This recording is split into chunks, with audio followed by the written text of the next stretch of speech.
Shalom, shalom, shalom. Selamat pagi masyarakat iman yang dikasihi oleh Tuhan. Kita akan mengagungkan nama Tuhan hari ini melalui sikap hidup, tindakan, dan perbuatan kita. Dan biarlah hari ini kita bersama-sama akan berjalan dalam anugerah Tuhan. Karena kita tempatkan Tuhan sebagai Raja kita, maka kita adalah pengikutnya yang harus nurut. Ya, nggak boleh kita berkuasa atas diri kita sendiri, nggak boleh kita egois, nggak boleh kita semau kita, tapi kita mau turut pada perintahnya dan hidup bagi Tuhan dan sesama. Mari bersama-sama kita pujikan Kidung Jemaat 222A, Kidung Jemaat 222A, bait pertama dan yang kedua, agungkan kuasa namanya. Kidung Jemaat 222A, agungkan kuasa namanya.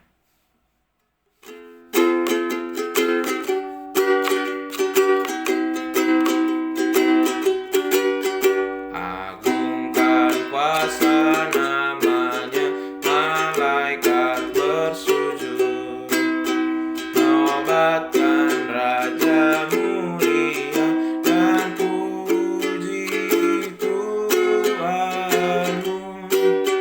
Nobatkan Raja mulia dan puji Yesus Tuhanmu. Hai bintang-bintang fajar bersoraklah terus, agungkan Dia yang menang dan puji Tuhanmu. Agungkan Dia yang menang dan puji Yesus Tuhanmu. Mari kita berdoa. Tuhan, kami tempatkan Tuhan di hati kami sebagai Raja. Maka sebagai Raja juga Engkau yang akan memimpin dan memampukan kami untuk hidup, memilah dan memilih dengan baik. Kami serahkan pembacaan firman Tuhan pada pagi hari ini, hanya dalam nama-Mu kami berdoa dan bersyukur. Haleluya. Amin. Bapak Ibu Saudara, bersama-sama kita buka dari Kejadian 41. Kejadian 41 ayat 53 sampai 57. Kejadian 41 ayat 53 sampai 57. Kejadian 41 ayat 53 sampai 57 akan menjadi bacaan kita pada pagi hari ini. Dengarkanlah sabda Tuhan. Setelah lewat ke 7 tahun kelimpahan yang ada di tanah Mesir itu, mulailah datang 7 tahun kelaparan. Seperti yang telah dikatakan Yusuf, dalam segala negeri ada kelaparan, tetapi di seluruh negeri Mesir ada roti. Ketika seluruh negeri Mesir menderita kelaparan dan rakyat berteriak meminta roti kepada Firaun, berkatalah Firaun kepada semua orang Mesir, "Pergilah kepada Yusuf, perbuatlah apa yang akan dikatakannya kepadamu." Kelaparan itu merajalela di seluruh bumi, maka Yusuf membuka segala lumbung dan menjual gandum kepada orang Mesir. Sebab makin hebat kelaparan itu di tanah Mesir. Juga dari seluruh bumi datanglah orang ke Mesir untuk membeli gandum dari Yusuf, sebab hebat kelaparan itu di seluruh bumi. Bapak Saudara, banyak orang yang berani menghalalkan segala cara untuk mencari kemuliaan dan pengakuan dalam hidup ini. Dan rasa-rasanya mungkin bahkan kadang-kadang kita juga gitu ya, menjadi orang-orang yang seringkali untuk mendapatkan apa yang kita mau, kita menghalalkan segala cara, kita coba segala hal untuk dapat pengakuan dari orang biar dipandang, agar seolah-olah kalau kita dipandang, dihormati itu gengsi kita nambah gitu. Dan kita hidup sesuai dengan ego kita. Tapi ini berbeda dengan Yusuf. Yusuf di pihak lain, dia adalah orang yang sangat sabar menderita, mempercayakan hidupnya, dan dia tidak mengandalkan egonya.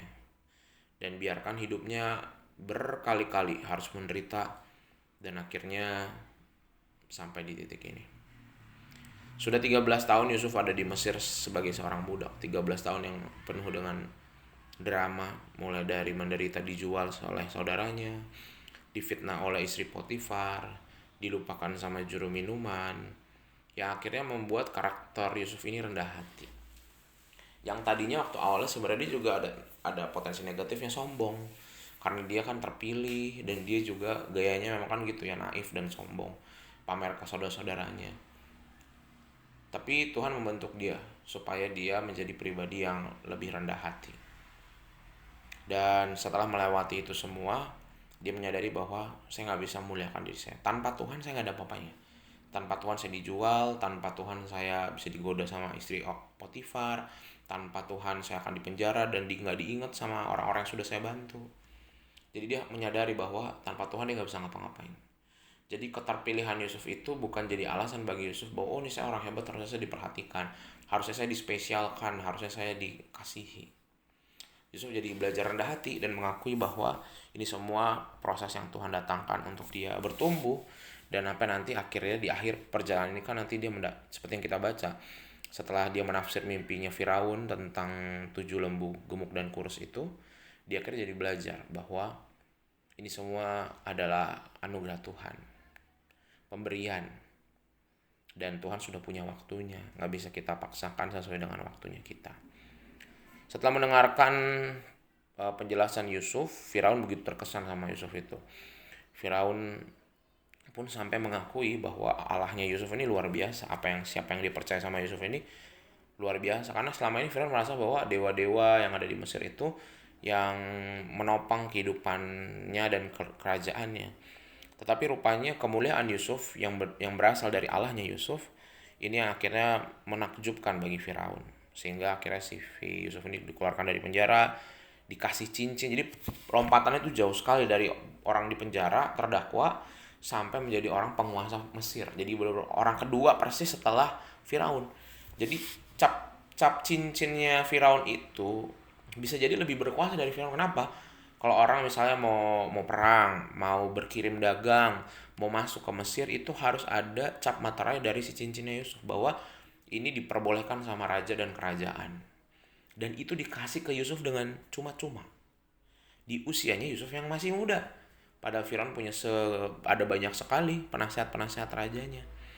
Tapi dia luar biasa. Dia memilih untuk tidak membalas saudaranya.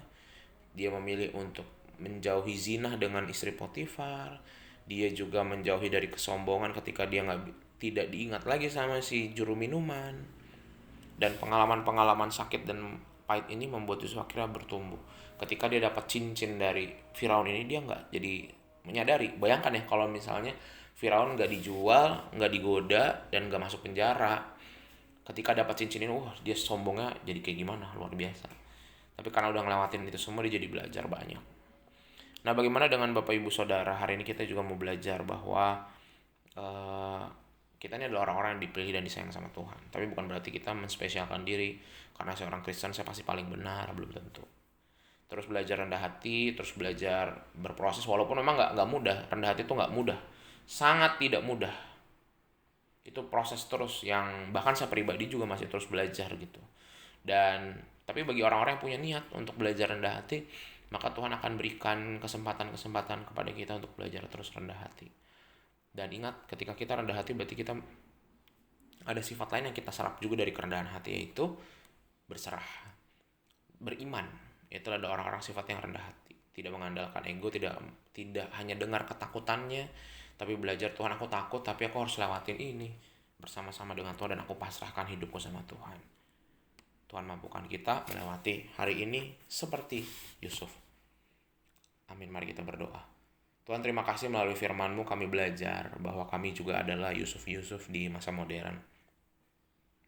Kami dibuat Tuhan melalui penderitaan dan tantangan hidup kami agar kami rendah hati. Kami tak terbayang kalau kami gak punya masalah yang seperti yang sudah kami lewati. Mungkin kami jadi pribadi yang sangat sombong, merasa hebat, merasa bisa ngelewatin ini semua. Tapi setiap kali dapat masalah di rumah, masalah di toko, di pekerjaan, di kehidupan keluarga, dengan teman, dengan tetangga, masalah-masalah ini membuat bagi kami yang mau belajar, kami pelan-pelan terus belajar rendah hati. Dan kami percaya bagi yang rendah hati, kami menjadi orang-orang yang membuka telinga dan hati kami untuk karya Tuhan. Berserah, beriman sama Tuhan. Kami serahkan ya Tuhan, ajarkan kami untuk tetap percaya kepadamu dan ajarkan kami untuk bisa melihat kebaikan-kebaikan-Mu. Hanya dalam nama-Mu kami berdoa dan bersyukur. Amin. Selamat pagi, Tuhan Yesus memberkati, tetap bersemangat.